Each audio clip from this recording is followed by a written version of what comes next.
The masterclass only time it's meaningful because we are having the class with the master, so that is the masterclass today.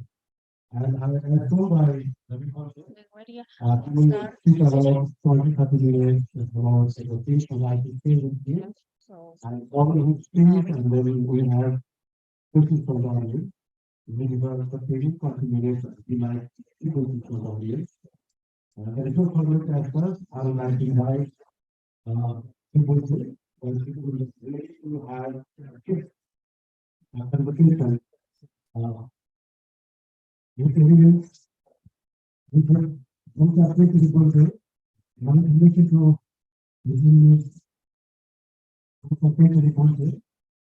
We are very much happy and on behalf of all the people present here, I would like to offer you our sincere thanks for being here and really to speak before this honors gallery. The question I share with the audience that we have now the full meaning of plastic class, the plastic class, and there is no authority as such. So because your and looking to the demonstrate to offer his generation, his what would you like to share with you? We have suggested me for such a minute, you like to speak with you and follow that. And then we have the question and answer session with the report.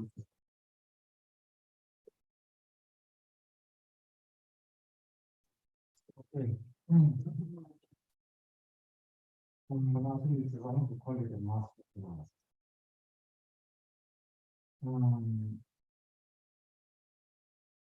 I guess we are talking about film and art and stuff like this. So in that context, I'm not at all a master. I think that I can even qualify for myself only as a novice filmmaker. But maybe it is also to some of you, both experienced and aspiring artists and filmmakers. Maybe it's also good to hear from some novice and sometimes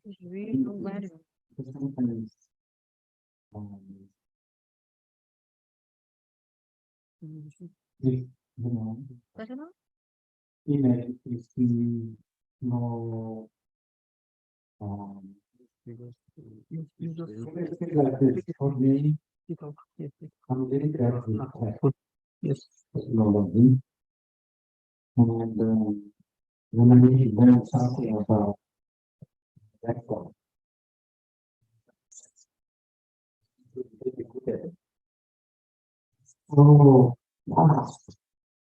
they put you in some sort of Portuguese language and never understand what they're saying. I have to always ask again and again.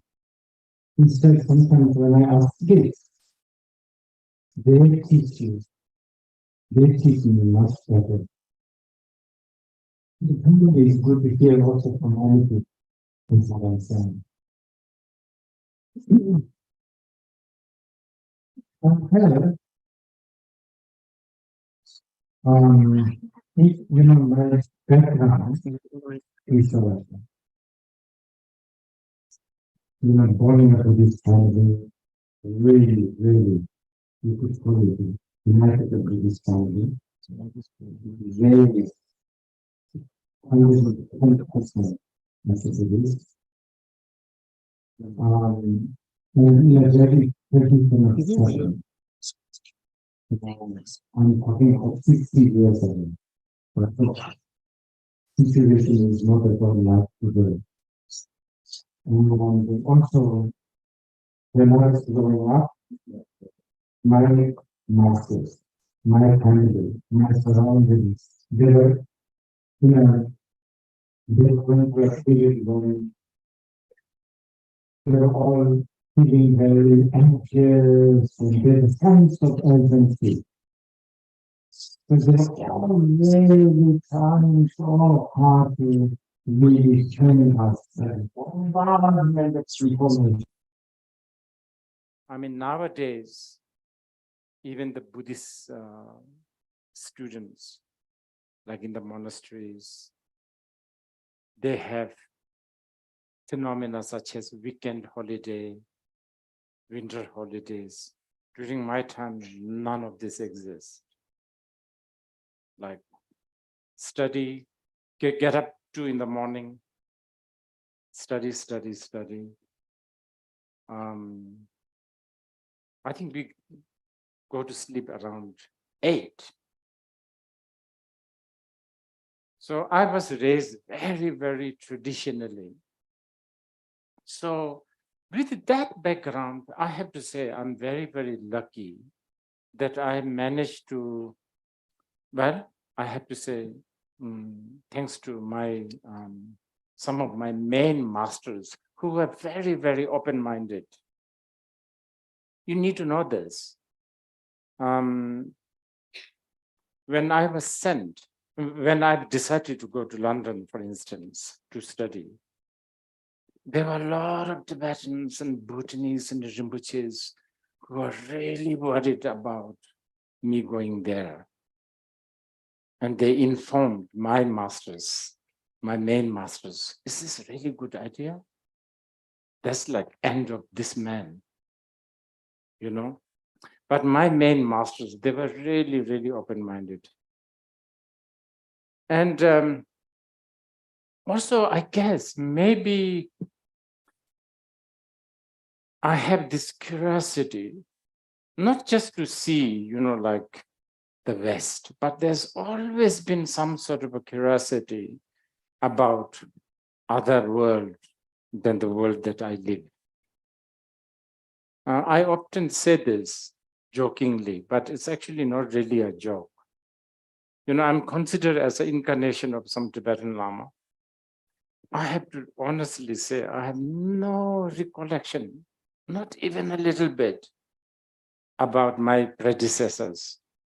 But that doesn't mean that I don't believe in reincarnation. I think actually I do believe in reincarnation, not only logically or scientifically, but even emotionally. Of course, emotion is very important, right?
So also student that basically what the students one from four students.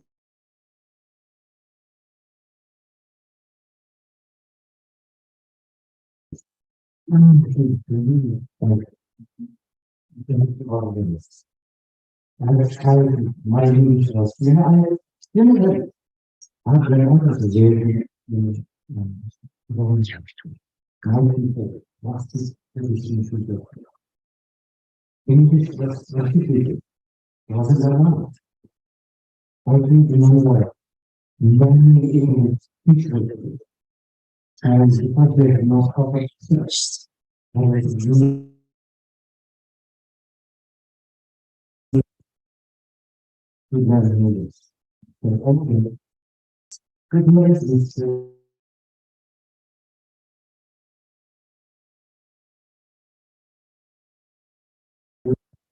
quickly get all the things and a lot of things here in this art of telling stories. And now there's a lot of stories out in this story is important. Story is what makes difference between us and chimpanzee. We humans know how to tell stories. And that's why we know how to tell them. We can talk, we can react, we can we can motivate people, we can learn people, we can teach people, we can learn people from different backgrounds.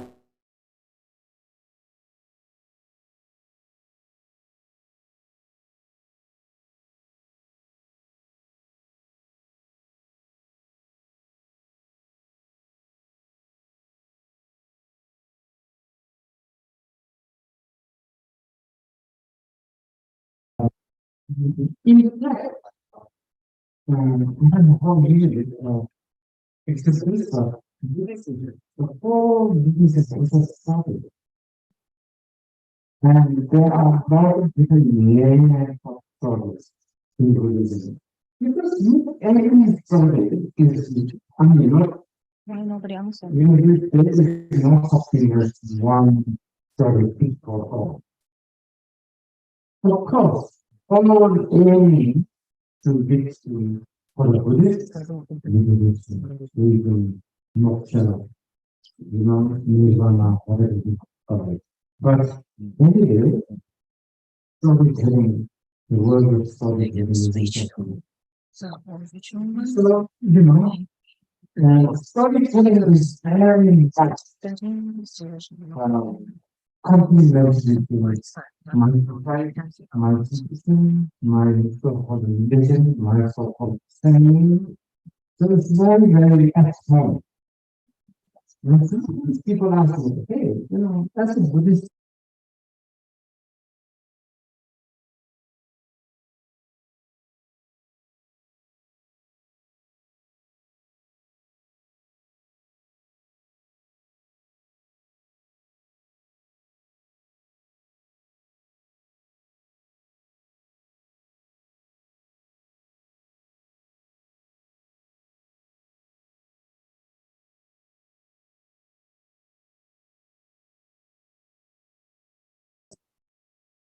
And we could easily use as a tool to our stories.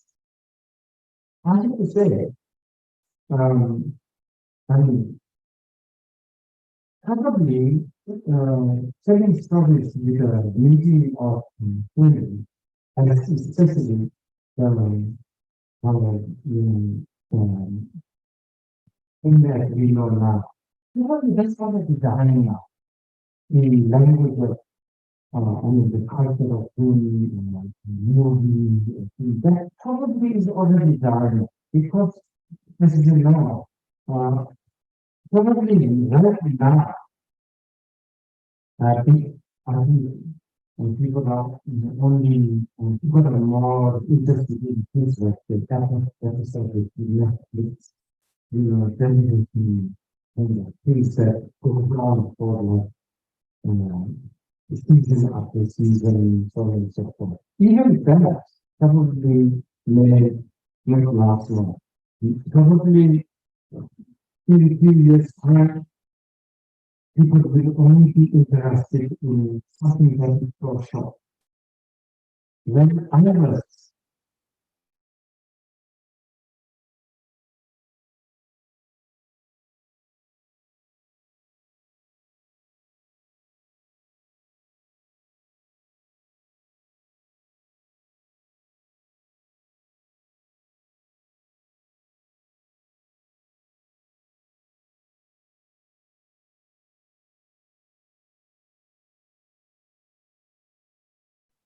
yes, maybe 30 years ago, we have always been told, you have to text, that audience is in a minute.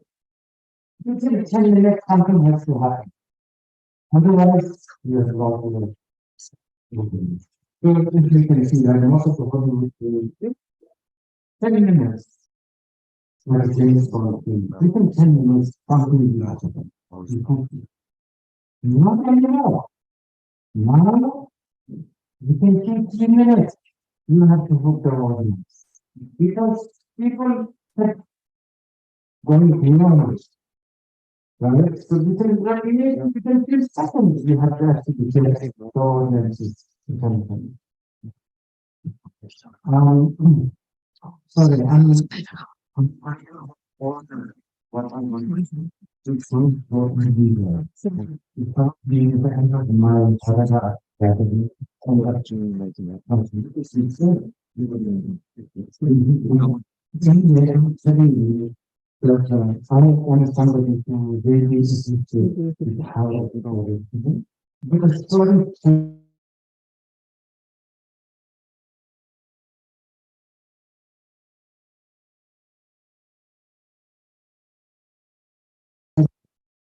technique of storytelling. And I'm talking about things, I'm talking about books. In fact, I was just having the complete context just about a month ago. Because I ran two schools, one in New York, one in Singapore, and probably one vaccine in Thailand, schools for kids. And you know, in Buddhism, we have stories. For instance, the Jatakamala Sutra, where all the stories about birds, we talk about the river, the song of birds, monkeys, donkeys, horses, so on and so forth. But they have in the most difficult format, poetry, graphic language, poems, and you know, like all the rhyming.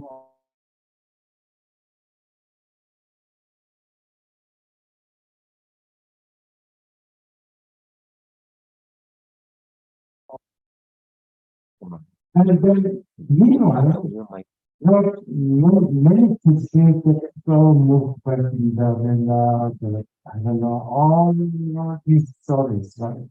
But see, as a Buddhist, I can see the importance of learning how to tell stories, you know, based on different time, based on different people, different culture, background.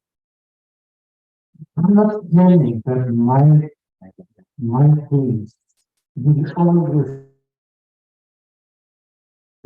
my motivation of making the military people. That's my true element, and that's how I can even this to even very well. But nevertheless, because somebody who is so imaginative or so into the Buddhist world, I'm sure what they're going to do, they become always going to go to what it is teaching.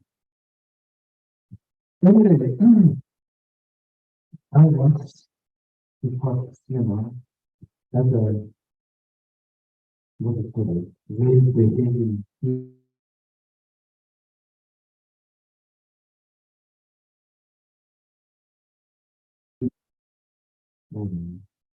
the things that you put you going to be watched. And next of all, I was together yesterday, because of the television. So it was for educational problem. I mean, there were my artist was amazing performance, and of course my editor, well-behaving human.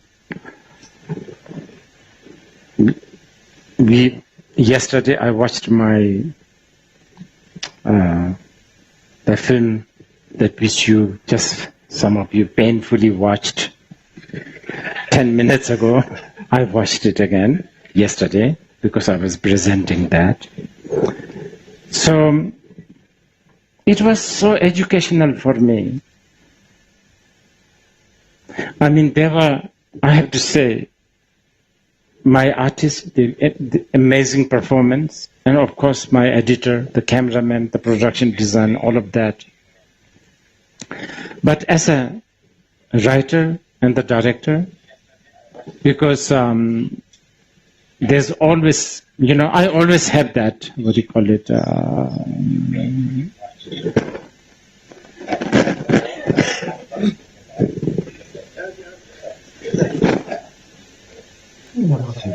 Am I going to listen to what I say?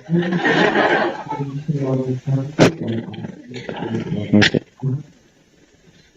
This is a good story. What just happened? And we can talk about it.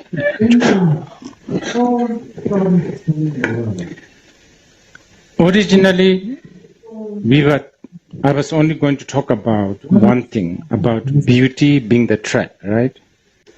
Is this what we are doing? Yeah. Okay. But I want to add two more. I've been thinking about this. This is just my opinion. I will share it with you, and then you can always contradict and argue, debate, whatever. I want to tell you two other extra Okay.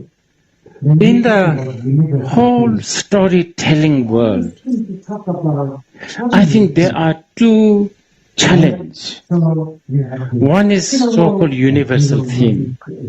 I think this is a big problem. In the storytelling world, they always say you need to have a universal theme. We need to think about this, because this so-called universal theme can really limit you. And especially, I mean, I sound like a broken record, but today, when we talk about universal theme, we always seem to talk about Hollywood theme. Right? So you have this hero, the hero wishes to achieve something, maybe hero is not the right word, protagonist, you know, he or she has an aim, and then the aim need to be facing with a problem, and I mean, that's just the technique of the storytelling, but the universal themes such as romance, such as, I don't know, like, right? You know, like genre, they call it genre. So there's a romance, there's a suspense, there's a like bad versus good, good versus bad. I don't know, saving the world, saving the family, etc., etc. Good versus evil. We need to think about this. Especially, I think every culture has a really different way of different themes, right? And in the process of trying to, what do you call it, catch the, I'm trying to, you know, align ourselves with a universal theme. We may end up just following a sort of a Hollywood, Bollywood kind of version of so-called universal theme. Now, this is something that we need to make a decision.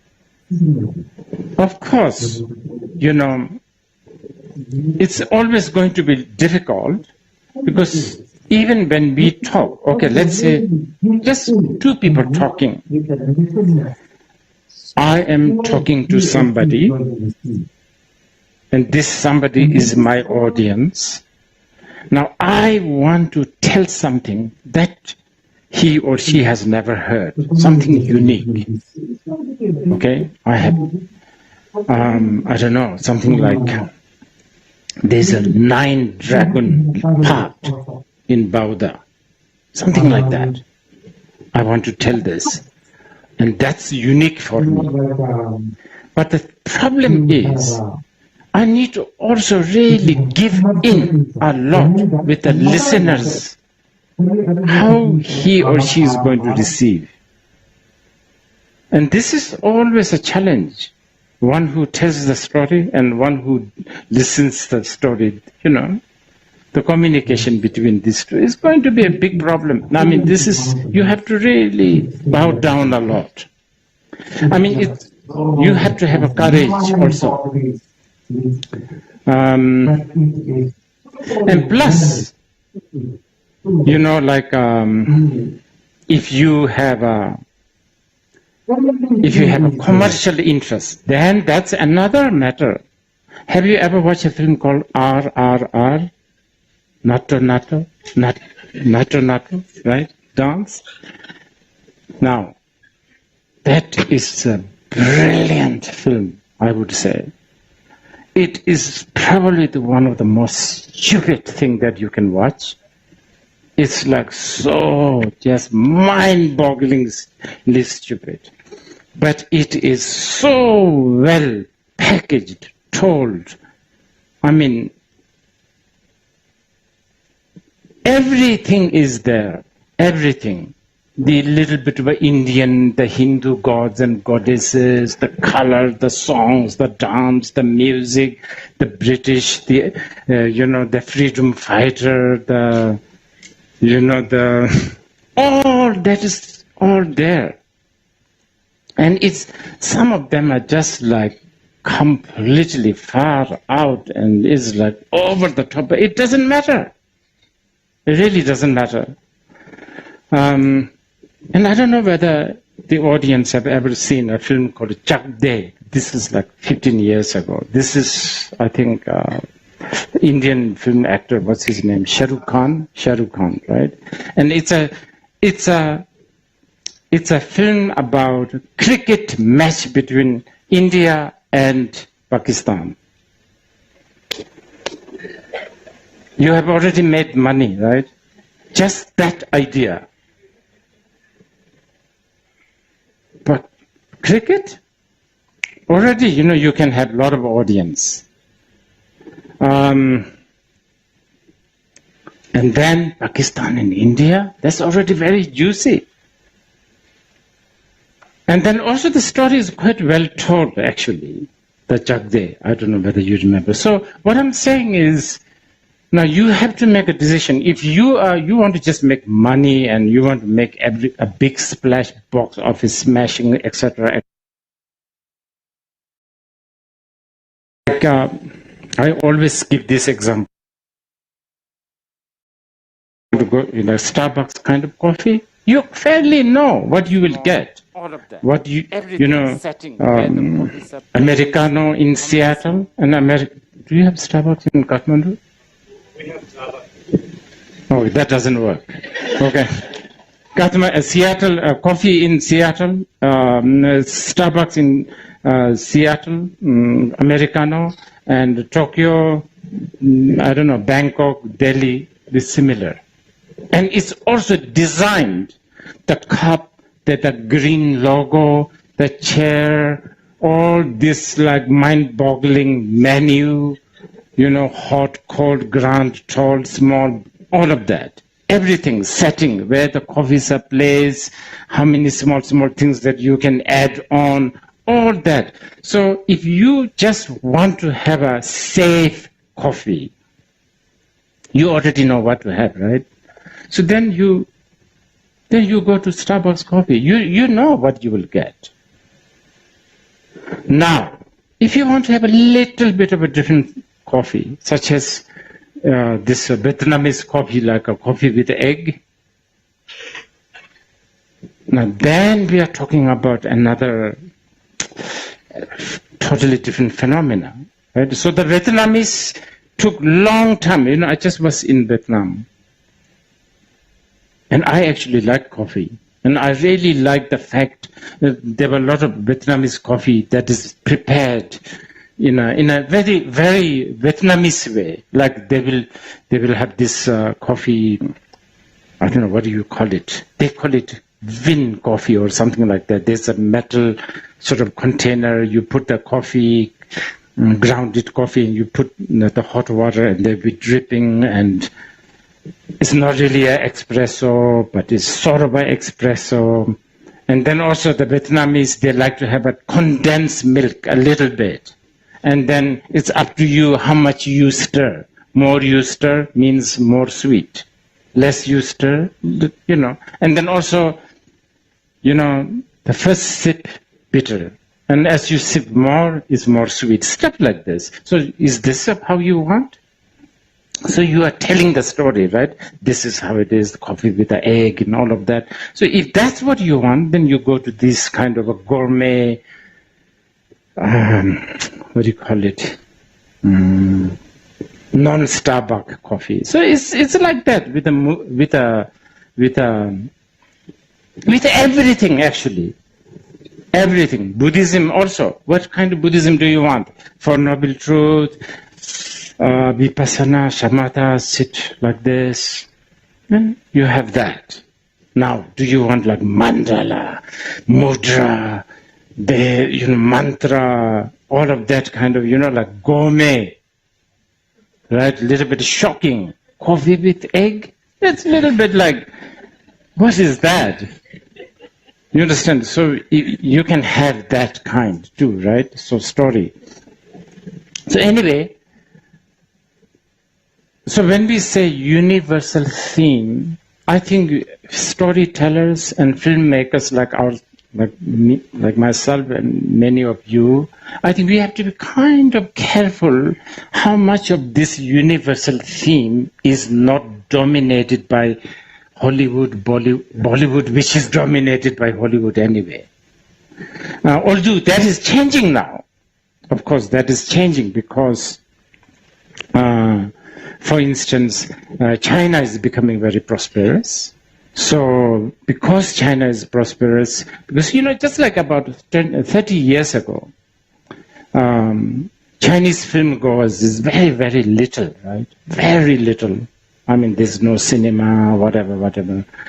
But now the Chinese film market is very big, really big.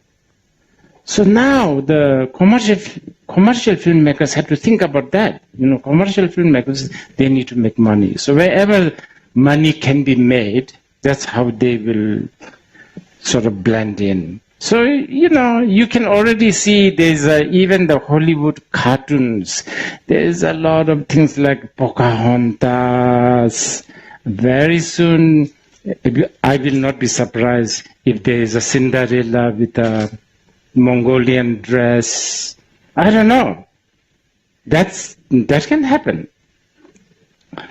Anyway, I don't know whether I made it clear, but yeah, universal theme is something that I would be wary of. I'll be very, but you have to make a decision there. There's a Thai film I will highly recommend you to watch. It's called this time I'll suggest something new. It's called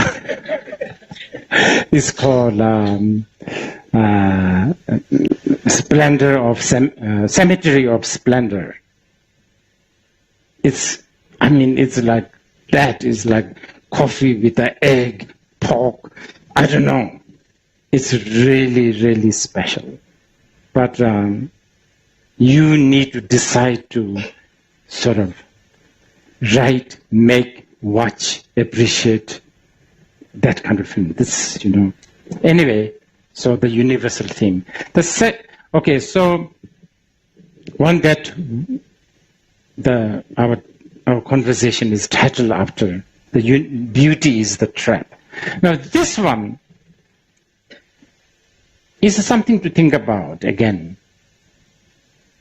And probably, again, I'm talking rubbish here, most probably. I think probably it is a byproduct of too many readings here and there. I think there's a difference between cinema and there's a cinema and a movie. A lot of writers and filmmakers, they tend to like the beautiful shot. I have to be one, I have to say. I admit, it really takes a lot of courage. The moment you put the camera, you like to have a beautiful shot, like a smoke coming, I don't know, the rule of thirds. You understand, the wide shot, close up, all this beautiful shot. It can really kill the cinema, I feel. Many times when you watch good films, I would say, good is very subjective, of course, but I would say like Fellini, the Italian filmmaker Fellini, I think he has a film called 9.5 or something like that. 8.5, right? And then also like this Thai film. Some of the shots are just so badly shot. You can almost think it's badly shot. Unfocused, like framing is all like lopsided, but it is so good, so powerful because, it's a life experience, right? Not every time when we look at each other, there is a beautiful shot. There's a lot of, lopsided framing. Especially if you are in the Kathmandu street. But that's what makes things so powerful and so interesting and so cinematic. It really takes you there. And people here in Kathmandu, I mean Nepal, I think there's a lot of things that you can take advantage with.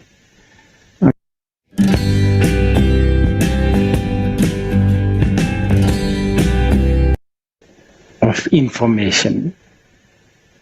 I'm not just talking about beautiful shot of Annapurna or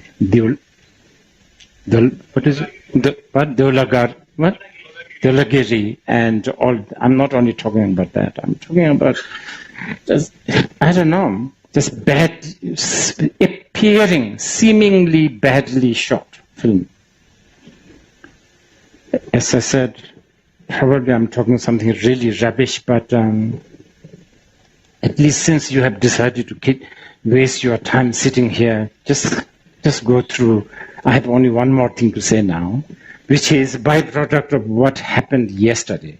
So I was watching my own film yesterday.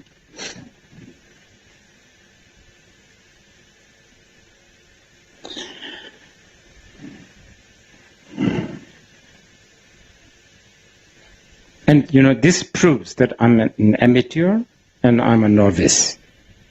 Because when I was watching my film yesterday, I could see myself there. And this is a failure. I can see my voice. I can hear my voice.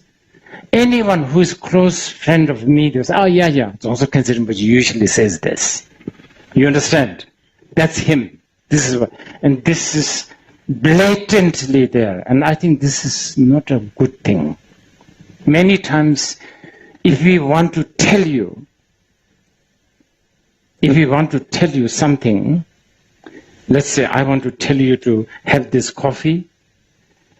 If I'm really good at it, I may not even tell you blatantly, here, have coffee. I will do things. I will say, probably not to you, but to someone else. By the time, in 10 minutes, you end up drinking this coffee. And this is what I think the storyteller need to do, right? And this, I think, is a difficult one. Like yesterday, when I watched, I could cut a lot of those. My own voice. There's a lot of things I'm talking. So that's it. That's my sort of part confession and part disclaimer of being a master of filmmaking, whatever. And I'd like to, please, if there's any questions. Thank you, Rinpoche, for your wonderful master class. So I'm aware of the time because we have little time to spend with Rinpoche. So I'll go directly to the audience for their question. If you have any question. Hi. Sorry, I'm just going to take this mic for a short while. So I know some of us here are Rinpoche's friends. So we'll keep these questions strictly for filmmakers. Like there are a bunch of filmmakers who came for the screening and for the masterclass, and I'd like to give the opportunity to the filmmakers present here to ask their questions. So please, ask the fan, can keep our question for the next time. Thank you. Thank you, Maxi. So as advised by him, then we'll go to the filmmakers. Would like to ask any specific question to Rinpoche. Just stand up, pronounce your name, and go to the question. Yeah, I can see a lady on the front. Rinpoche, hello. Thank you. That was a masterclass for me. As an aspiring filmmaker, I was listening very closely to Rinpoche's evaluation of the universal theme and the Vietnamese coffee. Is it possible to have a little subtle compromise there at all? I think we have to. That's sorry, because the way I present was too hodgepodge. So this is what I was saying. Remember, like if I'm talking to you, my agenda is to tell you my message. But in order to do that, I need to really do it so that you can understand. So I need to really bow down or cut a lot of my own way of telling you, right? So I think that's important. And I need to already know you, okay, so you must have watched a lot of Hollywood, a lot of Bollywood, you know? So yes, and then also, the people have become so smart. You know, in the early days, you know, like let's say in a very, very basic level, like when you are editing, so let's say I have a shot of you talking, then shot of me, and then back to shot of you. So then people can, these two are talking. Nowadays, we don't even need that. People have become so smart because film, moving picture is such a ingrained in our life. So these things we need to, I think, consider. Thank you, Rinpoche. There is that theme that Rinpoche talked about, the hero, saving the world, that we see again and again. And is it possible still to present that theme in a way that is more of a self-hero and not be conservative or boring or traditional? This innate wish. Okay. I think so. I think so. I will suggest you maybe watch some of the Ozu's film. There's a film called Tokyo Story. It is one of my favorite. And it is about two elderly parents coming to Tokyo to see their children who have now all grown up. And because they are coming from the countryside, I guess we all expect that the children will sort of take care of them, maybe sightseeing, you know, lunches, dinner, whatever.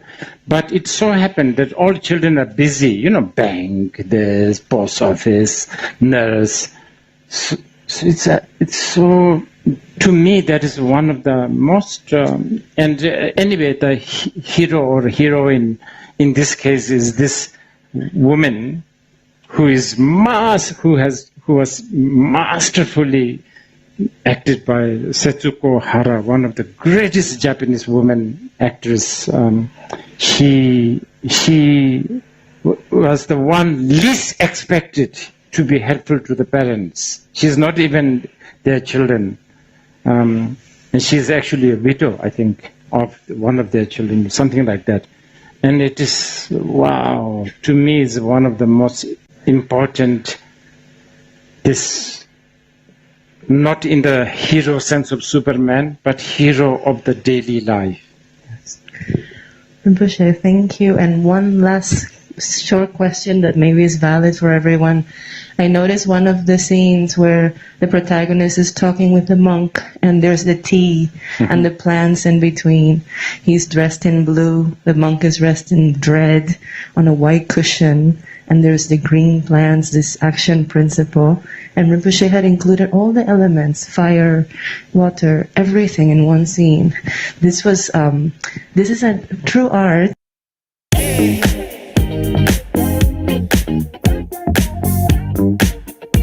That sensitivity. I wish all the audience are like you. And never really thought about that. But I have to say, you know, what's the original cut, 4 hours? The original cut is maybe 2-3 hours, but there's a longer version. Yes, it's a really long, because many reasons. For instance, this scene where our hero, who has this bad dream, comes to see the monk. This was wonderfully performed by our two friends here, sitting here, all in one go, in one shot. And I really wanted to keep this. And if I keep it, one static shot is something like 15 minutes, continuously. And wow, I really, really try to keep it. But at the end of the day, Starbucks wins. you know, you have to make it entertaining, you have to sort of change, so, okay. Rinpoche, thank you from my heart. Thank you. Any other question from the audience? You raise the hand, please. Give mic to him.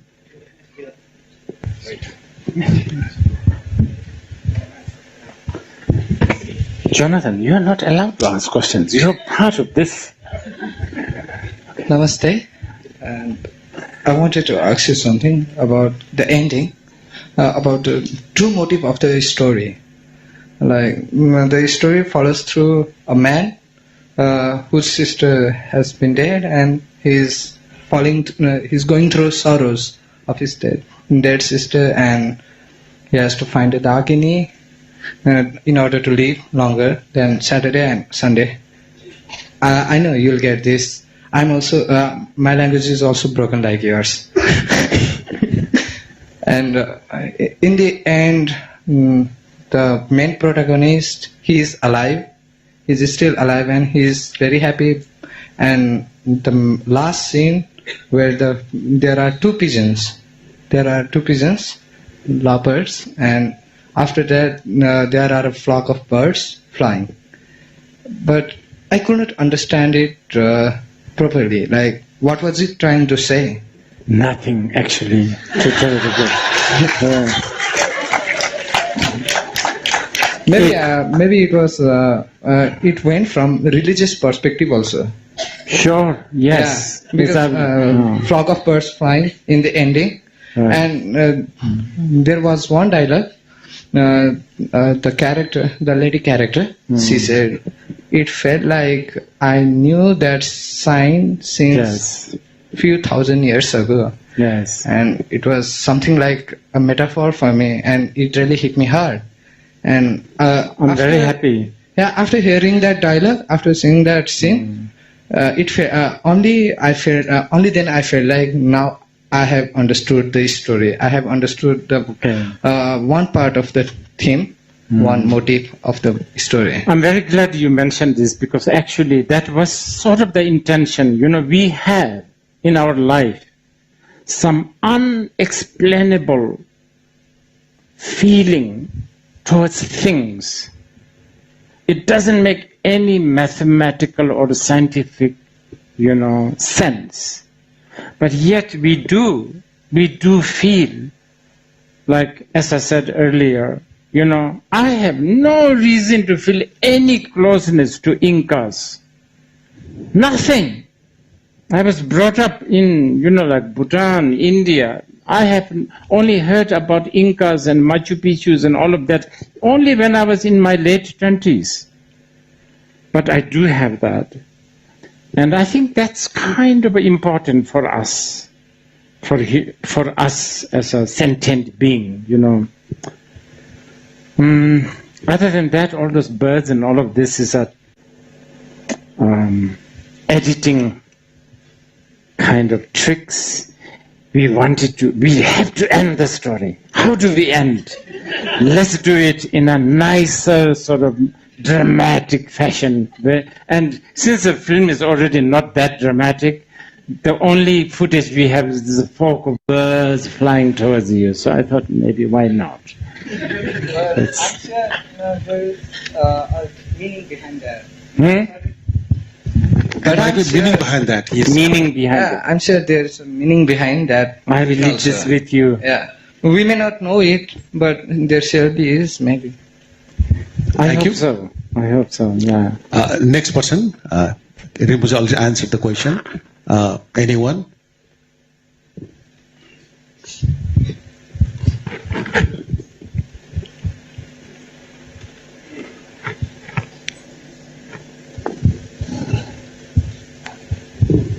Hello, it's me, Anu Panta.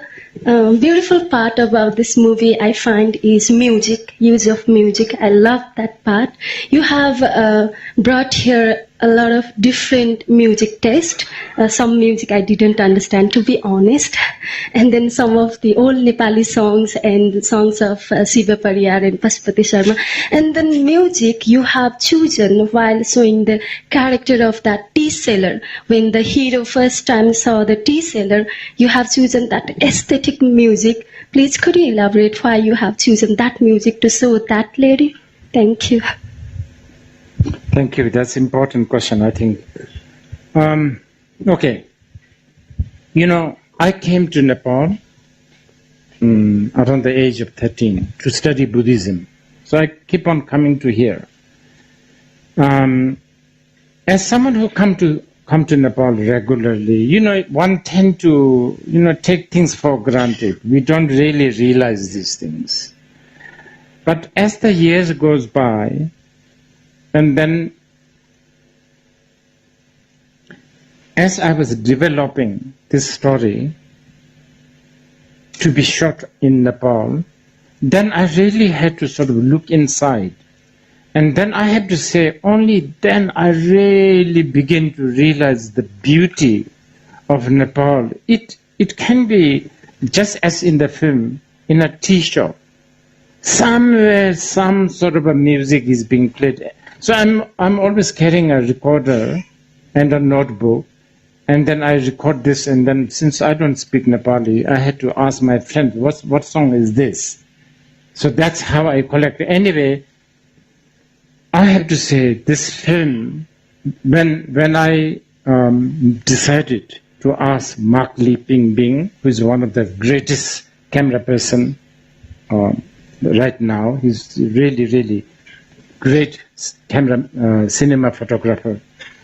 He's done amazing work with people like Wong Kar-wai, really, really amazing. His work has done, achieved so much.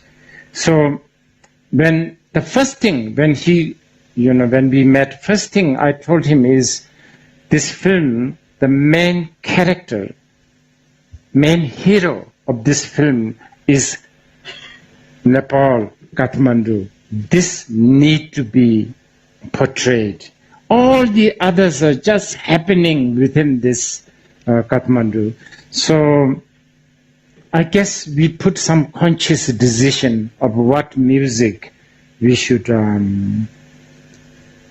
choose. But yes, hearing sometimes music from the transistor in a tea shop somehow seems to have much more potency than actually listening in a concert. Thank you. We are taking the last question from the audience. Is there anyone asking the question to the remote? Yeah, I can see the lady there on that side. Here. Yata dinuhoस् ल, yata अगाडि हुनुहुन्छ. She's raising hand. Hello, my name is Anna. It's a question about music also. My mom teaches Spanish, and she used to sing to me the song Cucurucucu when I was a kid. So I was wondering what inspired you to put it in this scene. Oh, okay. I was a little bit afraid that this question will come, but it came. I have a lot of Mexican friends. And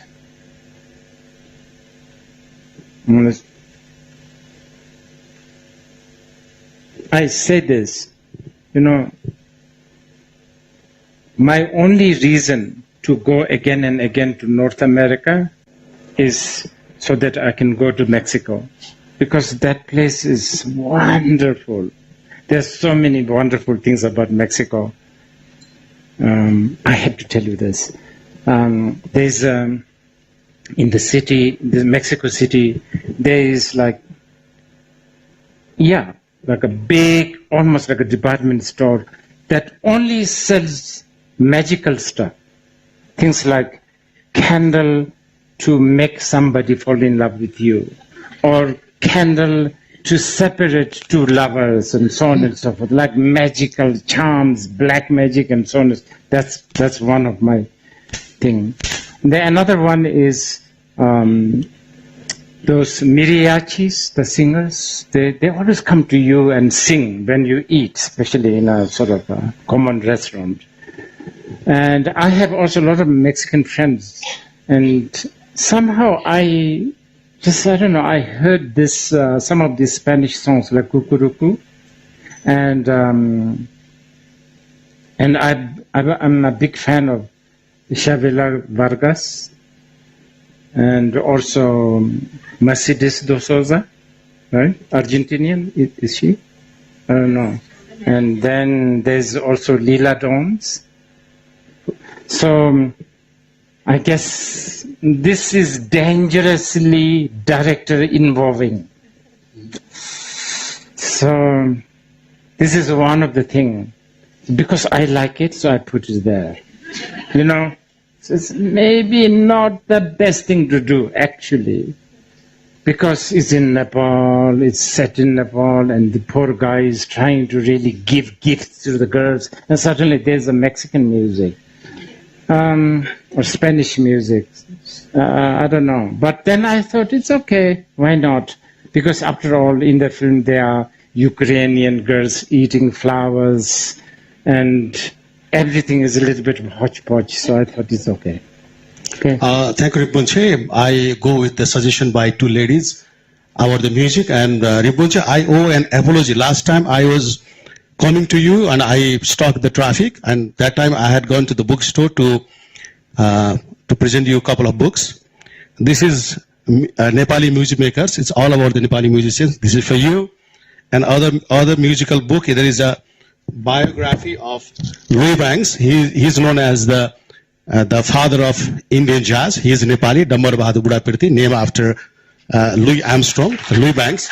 So I offer you a couple of books that might be the help for you for the next film to incorporate Nepali music in your film. Thank you so much. Thank you, Rinpoche, and thank you the audience for your wonderful time and his wonderful talk, indeed the master class.